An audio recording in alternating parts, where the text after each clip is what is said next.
പരിശുദ്ധ ഖുർആൻ വന്നിറങ്ങിയതിവിടും പരിപൂർണ റസൂലുള്ളാ പിറന്നതുമിവിടും നിസാമിക കവിതകൾ ഉറവിട്ടതിവിടം മസനവിക്കുറവയാം അറബിക്കെട്ടിവിടം തുടുത്ത സൈത്തൂൻ മരത്തിന്റെ കനികളും ജറാദെന്ന കിളികളും ചുടുകാറ്റിനൊലികളും ഇടയ്ക്കിടയ്ക്ക് കച്ചവട സംഘങ്ങൾ പോകുന്ന പാതകളും ഒട്ടകങ്ങൾ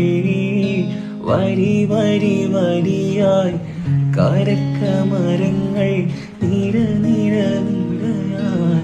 ഒട്ടിടവീട്ടുയരത്തിൽ മലയുള്ള മരുഭൂമി വിലസി